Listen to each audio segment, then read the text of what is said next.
What if the missing piece in your fertility journey isn't another protocol, but your truth? In this episode of Reproductive Rebel, I am joined by Christina Kantzavelos for a conversation that changes the frame entirely. We're talking about mental health, but not in the way that you've been taught. We're talking about the cost of being fine, the ways we override our truth to be loved, chosen, successful, and how the body keeps the score through our cycles, our hormones, and our ability to conceive. Because the nervous system doesn't respond to what you say, it responds to what is real. And if your life, your relationship, or your identity feels misaligned, your body will reflect that. This episode is an invitation back to yourself, to regulation, to honesty, to a version of readiness that doesn't come from pressure, but from truth. Hi, I'm Adrienne Irizarry. I'm an East Asian medicine practitioner who is passionate about women's health and helping women to live their best lives. My goal is to put you in the driver's seat of your health, offering holistic solutions for a symptom-free life. Statements made in this program are for educational purposes only and not intended as a substitution for medical consultation or advice. We do not claim to diagnose, treat, or cure any diseases. This podcast is inclusive and welcomes all gender identities. The focus of the program is on biological function, and we will use the term women throughout, but it is referencing physiological and social challenges for biology, not identity. Come as you are, I am happy you're here and welcome all performances of identity. I hope you find something helpful in this show.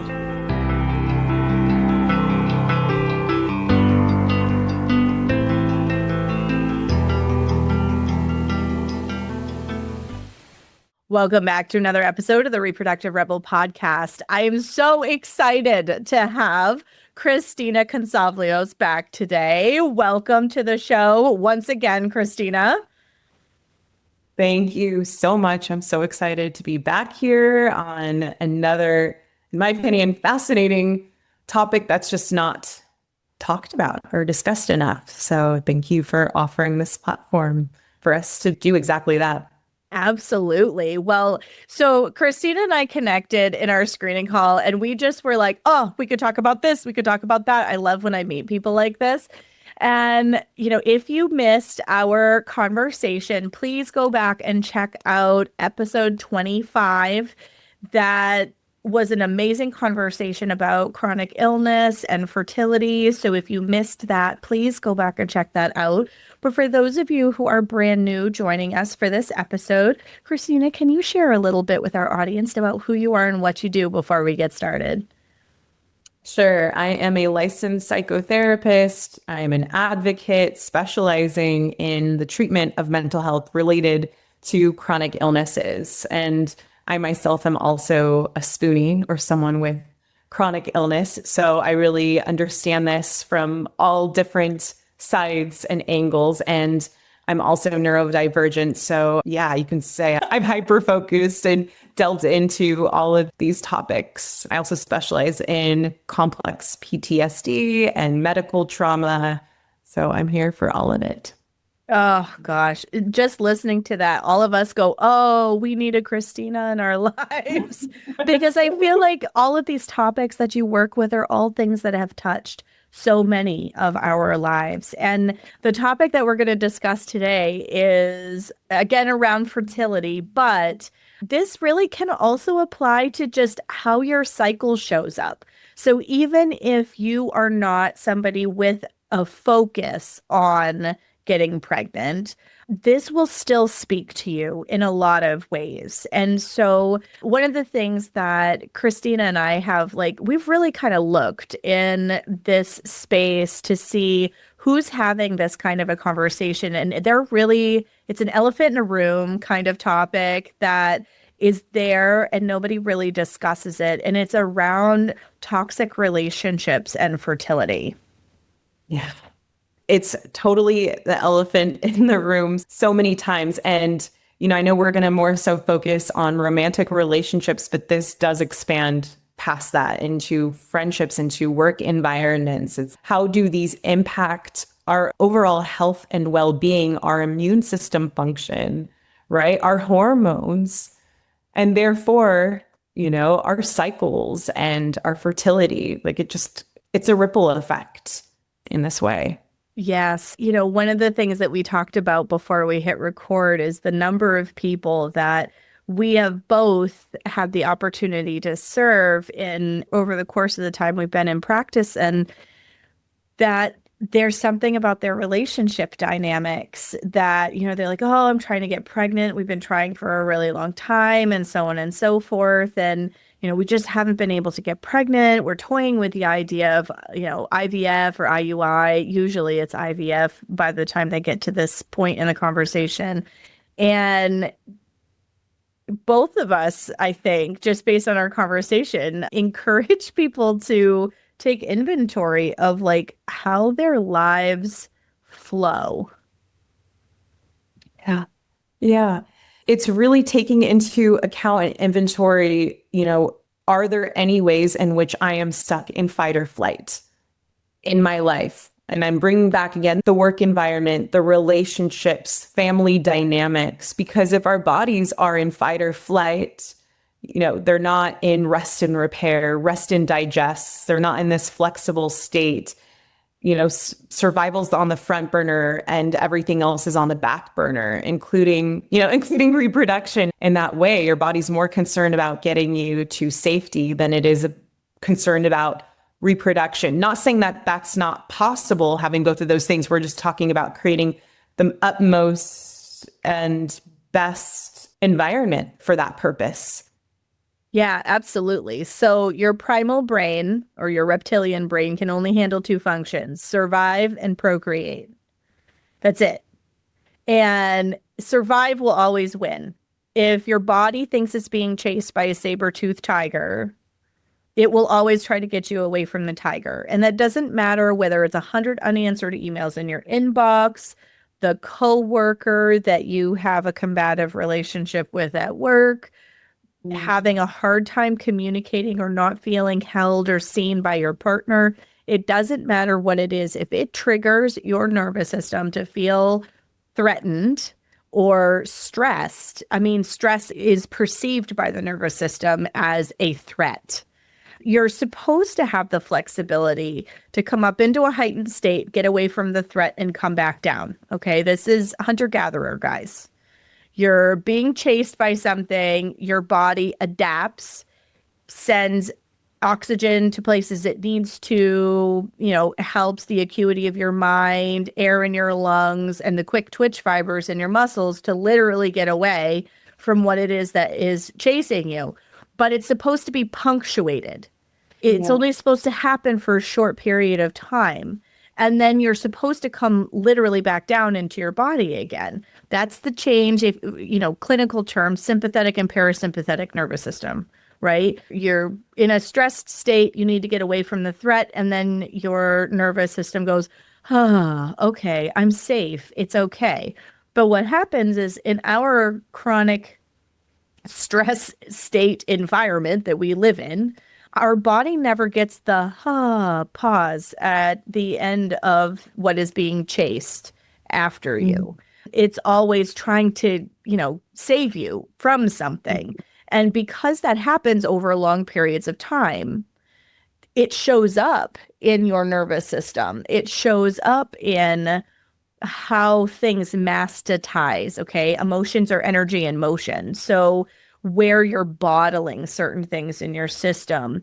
And ultimately, I see it the most in women's reproductive systems because, again, in that primal brain situation, the reproductive system is a second-class citizen. If it's not safe to have a tender little baby, the body goes, it's not safe. I need to preserve my safety first before I can even think about having a child. Mm-hmm. Mm-hmm. Yes, to everything you just said. And perhaps you can also attest to this. Like, I have so many clients who are doing all of the right things, eating well, taking like supplements, going to meditations, going to yoga. Doing all the things they're supposed to do.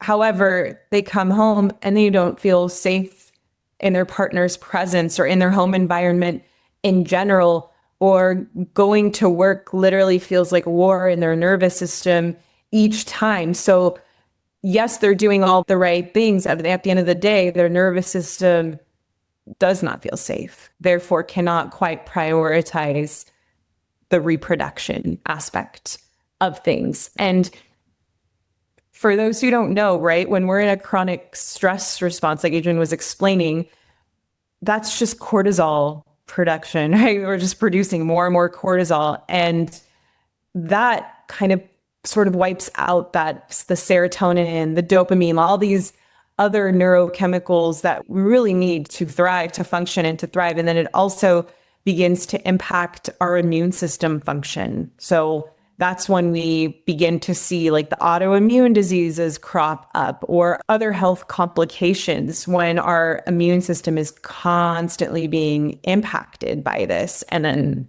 also our autonomic nervous system and therefore our hormones. So it's like we zoom out, we see this on a biochemical level and how this happens, how this impacts us, but really focusing on the nervous system and just needing to feel safe and secure, especially in our home environment.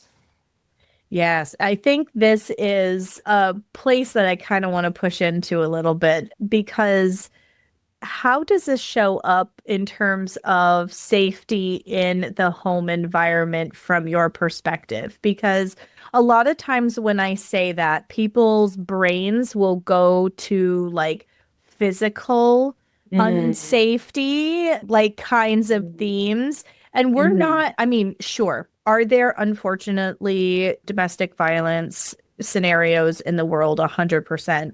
And, I am, as somebody who has lived through DV myself, I just want to witness you in the fact that like this does exist, but we're taking a broader view than that. Like feeling safe in your home doesn't necessarily have to be a physical safety kind of thing. Yeah. Yeah. So that is a for sure, the physical part for sure. So let's just pretend there is no aspect of this, right? We're looking at more emotional, verbal, energetic, spiritual, all of these things. It's in the, death by a thousand paper cuts, so to speak, of like not being able to feel safe in unmasking or like sharing your authentic self, your truth with your partner. This would be something. Not feeling safe to express yourself without judgment or gaslighting or being put down in any way, shape, or form. Not feeling supported, right? Feeling like the weight is on you to do everything. Otherwise, there may be repercussions or ramifications, maybe some stonewalling, which is, someone not speaking to you, or just not feeling received, not feeling supported, not feeling communicated to and with. There are so many ways in which this shows up that's outside of just the physical part, which is hard, right? What does that look like and what does that feel like for you? Like your nervous system knows. It's very wise. It will communicate this very clearly to you. And it's not like this is something that happens once in a while. This is something that's consistent over time where your nervous system clocks this as I'm not feeling great. I'm not feeling good in this relationship. And the way I really can see that is when someone's unable to be their authentic selves with the people around them, whether it's their partner or whoever they live with. So it's that masking, and whether you have ADHD or chronic illness, or you're in a relationship that may be deemed toxic or unhealthy in any way, shape, or form, I often see the masking, which takes a lot of energy and raises that cortisol because you're not feeling safe enough to be you, to speak your truth. Oh, I'm so glad you mentioned this. This is something that I explore with my Rebel Remembered group because it's so incredibly important. Like you listening, okay? And you don't have to answer out loud depending on where you're listening to this, but I want you to really just kind of check in with yourself and ask yourself honestly, where do I protect my authentic self? We wear masks like Christina was talking about to protect our heart. It's kind of like protecting that soft underbelly. Like this is the vulnerable parts of ourselves. And if you're asking the question of like, am I protecting my essence self? I don't quite know what that is. I often tell my clients to think back to when they were kids, like really little kids, and the world hadn't gotten a hold of them yet and told them, you have to sit a certain way, you have to do this, you have to do that, girls do this, boys do that. Like before we started being like really socialized. And you went outside and you made mud pies and you jumped in puddles and you just lived for the sheer joy of being alive and living. What kinds of things were you drawn to? What kinds of things made you happy? What activities did you love as a child? Right? And when you think about that joy that lived inside of you as a child and then how it slowly starts to flicker as we become socialized and we're told, well, you're not supposed to wear that skirt or look that way or cut your hair that way or whatever. And the list is long. There's so many things that the world tells us that we shouldn't do, can't do. And it puts a damper on our essence self, which is that unbridled joy little kid that lives inside of all of us that just loved the world for being alive. Yeah. And, there are some people who never even experienced that, right? That weren't even given a chance to experience. They had to mask literally from the moment they were born. They weren't allowed to cry, to laugh, to act a certain way. And so, what happened to us, we have no control over. But moving forward, how we heal, we do have that responsibility. And I want us to all feel empowered in connecting with that younger self and learning who we are and how we can be our authentic selves in the world, and especially at the very least in our relationships. And I see this so often, and maybe you do too, like my clients are amazing at allowing everyone else to act like themselves, to take off the mask. They are the safe place for so many people. The question is, who is the safe place for you? And the answer literally needs to be you. You need to be the safe place for you first and foremost, and then work towards the people around you being the same. But you also spoke to the conditioning, especially as women, we receive from a young age. And I think we spoke about this in the first podcast about Dr. Gabor Mate and being like the goodest, right? Being the good girl, being good at everything, AKA being the safe person to everyone else's nervous system, but often not to our own. And then we head into all of these different territories, whether it's eating disorders or different types of addictions to, right, as a way of both processing because we haven't been given other tools and protecting ourselves all at the same time. So there's this, basically, when we take this mask off or start walking on that path, there is so much deconditioning and unlearning that we have to do. More than learning and reconditioning, it's realizing, dang, these things have been placed onto me, not by my own will, by the world shooting on me. That's what I call it. Just being shitted on. I like that. Hould, guys. And, like really releasing ourselves from that, because we all deserve to feel safe in our own presence. And if you're listening to this, you deserve to feel safe in the presence of your loved ones and those who you choose to surround yourself with and by.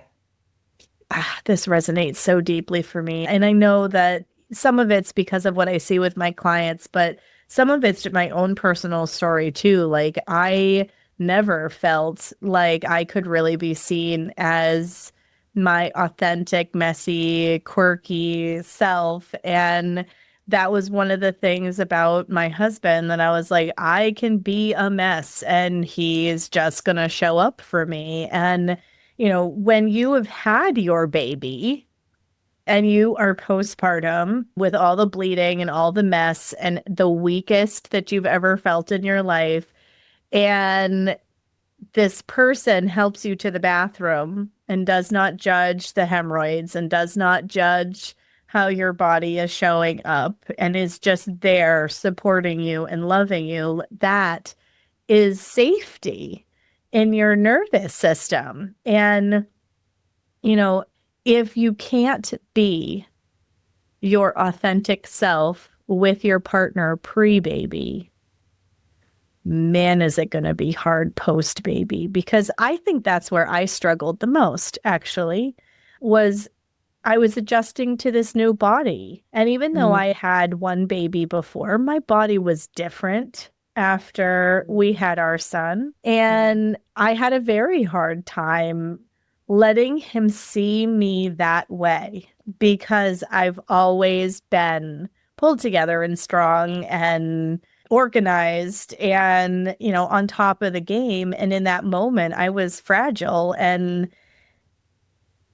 I didn't like how I looked and I didn't like how I felt. And, I was grateful for my son, but my body had a long way to go. And postpartum recovery is such a long journey.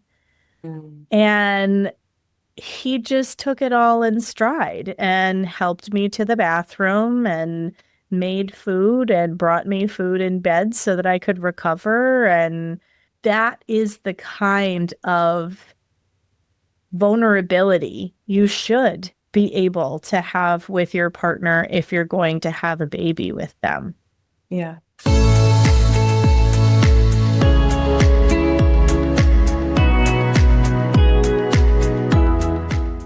Before we go deeper into this, if you're listening and thinking, I want more of this kind of conversation, the Rebel Frequency Inner Circle is where we continue in. It's a private space with one bonus episode each month, plus small practices and a community of women doing this work in real life. You can join us through the link in the show notes. All right, back to the show.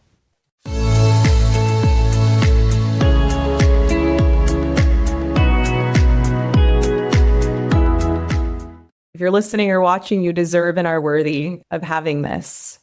And the question might be like, how do I find this? How do I cultivate this? And I want to have this with my partner. And what I'm going to say is like, ensure that maybe you're both receiving support, therapy, coaching, are in couples therapy or coaching around this. So you both can be walking towards co-creating that safety, vulnerability, and courage towards and for one another. And, it's really interesting too, and perhaps you've had this experience, but when I'm working with someone, sometimes I'm the first person they literally say they felt safe with, which is, wow, so beautiful and such an honor. And they're like, you show up for me like in so many different ways than any other practitioner or person has in my life.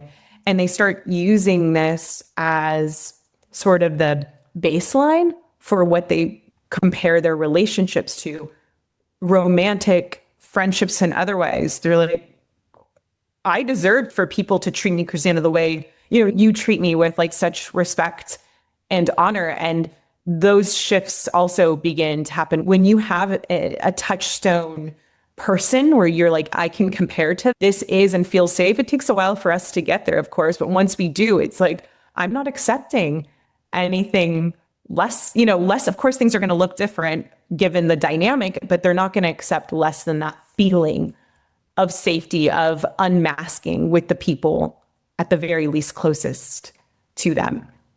And that's why I recommend everyone find that person to work with that they feel safe and comfortable with. Oh, I love that you said that. I have also had that experience where people are like, oh, you just create such a safe space for me to show up in. And we don't have enough of those. We used to have them.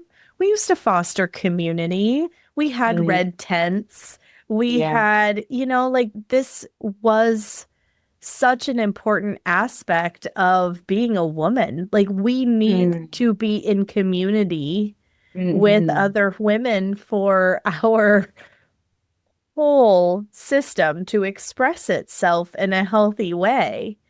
And I've always tried to foster that kind of an environment in my practice so that women do have a safe place to let their hair down and be seen for who they are and be able to share and express. And even like when they get into perimenopause even, and I know this stretches the fertility conversation a little bit, Not entirely, because there's still people who, are trying to get pregnant in the early stages of perimenopause, but you're starting to shift biochemically as your hormone levels begin to change. Who you are shifts, what you want shifts. You start reorienting yourself to the world differently.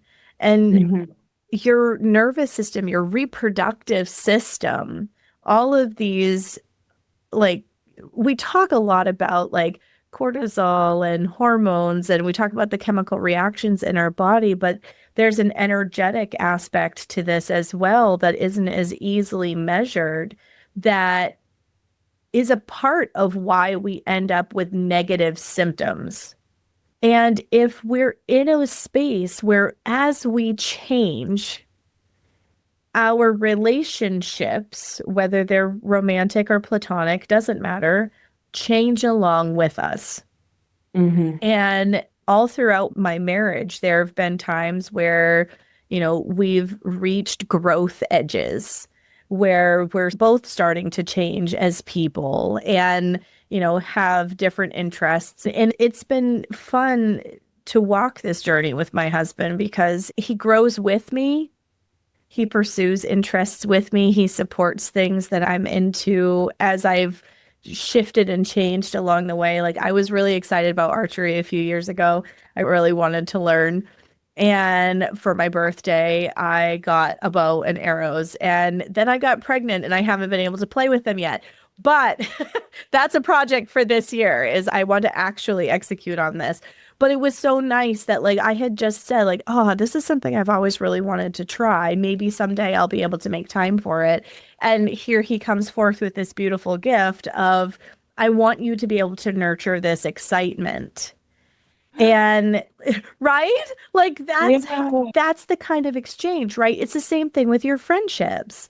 Like as Yeah. your interests change, or maybe your career changes and you're excited about this new thing, being able to hold space. Like some of my closest girlfriends, we used to hang out differently until one or both of us had children.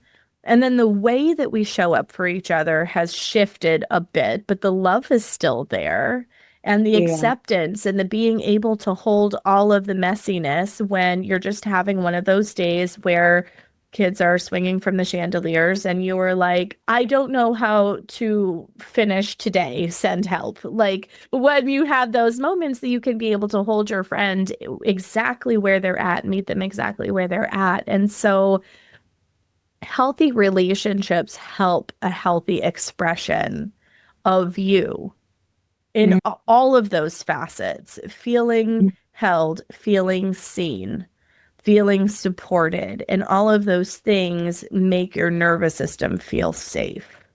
So true. And so I think it's really about it's the foundation, right? The feeling seen, supported, respected, safe, where there's space for shifts and changes and flexibility because we're constantly changing and evolving. Like there's no shift, like change is the only constant.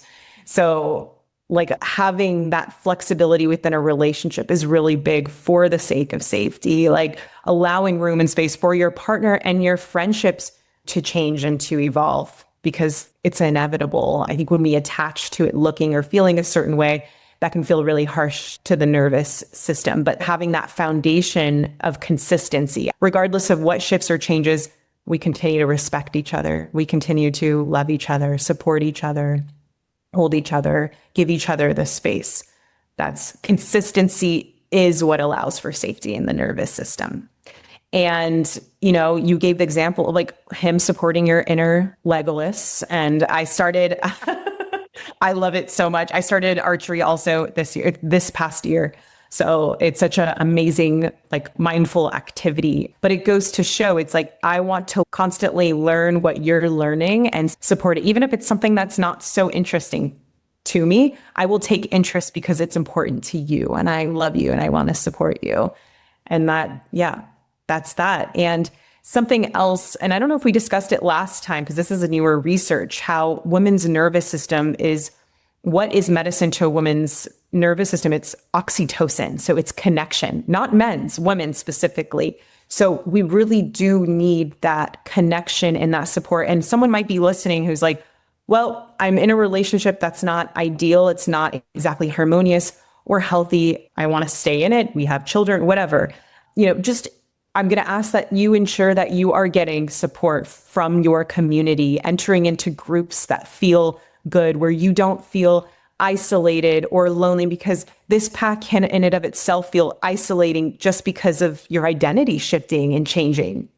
So ensuring that you're surrounded by people who honor that, who see that, who may also be going through it themselves, can make a huge difference in your nervous system. So if we can't change everything completely, what can we do to support you best, given what is available and out there for different levels of support?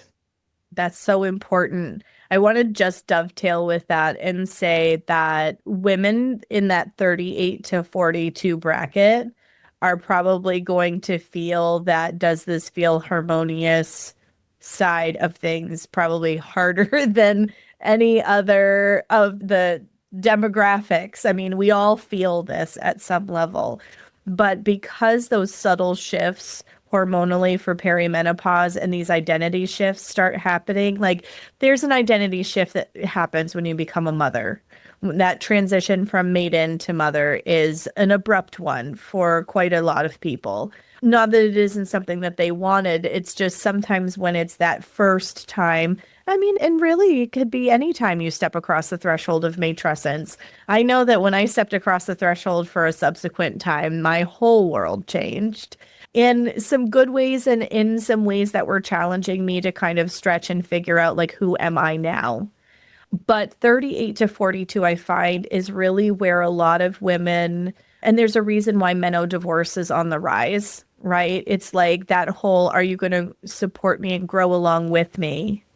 Or, am I going to feel calmer on my own? Because the partner benchmarks who you are in a lot of these cases against who you were at the beginning of the relationship. And that isn't who you are as you're starting to make this perimenopausal transition. And it isn't who you are when you come out on the other end. And there is a much bigger hormonal aspect that is fueling that. I mean, just, anybody who's listening, go back to your late teens, early 20s, and you think to yourself, oh, I'm a very different person than I was then. I'm making different choices than I was then, because we start seeing ourselves in this like over 35 container very differently. There's a lot of videos out on social media where people are saying things, I give a lot less of a fuck in my 40s.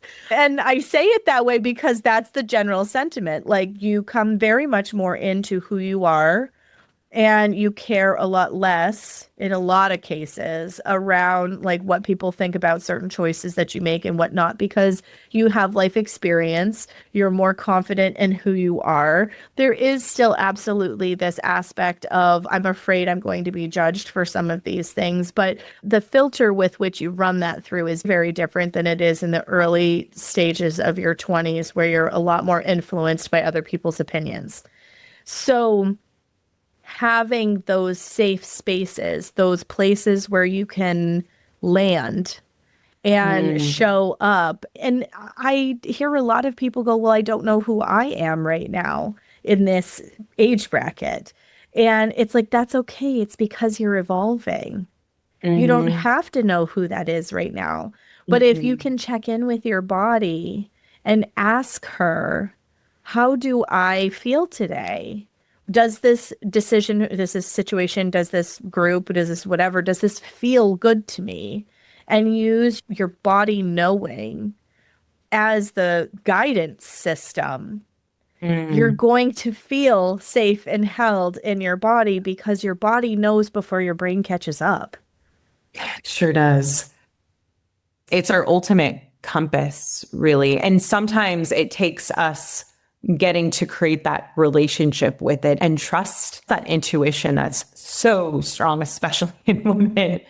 of, you know, what's in alignment. You know, it is innate. It is a feeling of like, just that deep exhale, like, these are my people. This is my place. These are my things. And trusting that you also know if and when that changes. Mm. That you deserve to be surrounded by people you can take deep exhales around, where your body can really just relax and be at ease. And I'm not saying like it might be the first group you come across. It may take a moment, just like it does finding the right provider, finding the right person, trusting in your discernment for the sake of your nervous system and for the sake of your sustainability and life, living, excitement, joy, happiness. You know, they say that we are the sum of the people we surround ourselves most with and by, you know, and that goes for every aspect and part of your life. So taking a look around you, is this who I'd like to represent me? You know, and if not, perhaps it might be time for you to courageously make that shift or change. I love that. So you've been very focused talking about fertility in the nervous system from a female standpoint, but it really does take two to tango when it comes to fertility. And, I've always talked to my clients about, sperm develops on a 90-day window. You can impact the quality of your eggs on a 90-day window, even though they take 120 days to develop, and your emotional state is part of this healthy gamete development. Yeah. Yeah. Yeah, a big time. So we were discussing how I'd seen on social media sort of recently, and then, well, I guess in the last year, posts about how men's health, physical and mental, and their level of social support impacts the pregnancy, the health of the fetus, the pregnancy as a whole, even impacting everything from like morning sickness to development. And the Lancet recently, and you'll put it in there as a source, came out with research around this, basically saying, so paternal dietary influences on the sperm epigenome, and then social research focusing largely on postnatal parenting. Like, this is kind of everything you and I are discussing, right? From this more psychological lens, but from an epigenetic standpoint, it literally impacts both the mother and the baby. So we're looking at across biological and behavioral research, young men's early life course experiences have been shown to shape their own and their partner's preconception, physical, emotional, and behavioral health. So often we are focused disproportionately on the woman and how she takes care of herself, but not so much on the men. So we're looking at this also like a healthy relationship in how it doesn't just impact fertility, but all of these factors. And you come at this from a traditional Chinese medicine perspective, and I'd love for all of us to hear more about it, especially I'm more so curious what your thoughts are. Yeah. So, there's an understanding that through the 9 months of pregnancy, that as certain systems develop in the baby, certain emotional states in mom help for optimal development in the baby. But, your emotional state, whether you are stressed, it's liver qi stagnation in Chinese medicine. So if that energy isn't flowing appropriately, it causes dysregulation in the whole system. And it doesn't matter whether you're male or female. So being able to manage your stress, whether that is relationship stress, whether that's just lifestyle stress, being able to have a healthy, energetic state, that you're in a harmonious relationship, you're, essentially managing as many of the factors as possible. Like I've seen, these videos and all the women that chime in underneath, like, yeah, men should be spending the 9 months before conception taking care of their physical bodies as much as possible, but their emotional and energetic body are equally as important because it affects the way that all of our cells respond and are able to do the processes. Again, it's that same primal brain situation, survive or procreate. Like it works for men as well as for women. Now, granted, the sensitivity changes because of the proportion of sex hormones from our sexual organs. So our testes or ovaries versus the adrenals, that changes. Our sensitivity to stress changes depending on whether you are a testosterone dominant human or not. However, stress does affect the way that your energies and your fluids all move through your body. So I've had people be like, "Oh, your son is such a happy little boy." And I was like, "Yeah, my daughter was too." And it's because our relationship was really healthy. But then I was so overjoyed the entire time I was pregnant. I savored every second of that pregnancy. And that joy, I really do feel was part of the template of why my son is such a happy-go-lucky little boy. And why my daughter, even with some of the skin stuff that she had going on when she was really little, even as a teenager now, is still a very glasses half full kind of person. Overall, even in the face of adversity, she's still like the little engine that could. I can do this. Like it's going to be okay. And all of that comes back to these foundational building blocks. Joy creates certain kinds of alignment in our system. Stress creates certain kinds of alignment in our system. And optimizing these things in the preconception process does truly affect the outcome and the disposition of your baby. Mm. Mm-hmm. Mm-hmm. Yeah. So it's 100% worthwhile to delve into this. And I always say, like, choose your hard, right? It's not a familiar heaven to choose joy and optimism and and this kind of thing. It does take work. However, you see the sustainability of it over time versus when it's, the negativity is easily and pessimism is easily in reach. We see what that does to us really on a biochemical level, again, with the cortisol and so forth. So that is also hard. So which one are you choosing? Right? Each fork in the road allows us to choose one of those. So I hope you choose the one that benefits you most in the long run, is the highest course of action, if you will. Does that feel complete? Yeah. Okay, Yeah. beautiful. So if you were to leave our audience with one final thought on topic, what would that be? That, and I know I already said this, but you deserve and are worthy of being surrounded by people who don't just tolerate you, who celebrate you. You deserve to be celebrated, honored, supported. I may not know who you are, but I am so happy you're here. You're born. You have a purpose. You have a purpose here. And I hope that the people who surround you see that, recognize that, and celebrate that, and that you do the same for yourself. Oh, that's so beautiful. If you want to reach out to Christina, I would highly recommend it, by the way. All of her contact information will be in the show notes. Thank you again so much, Christina, for coming on the show and for sharing your beautiful wisdom with our listeners.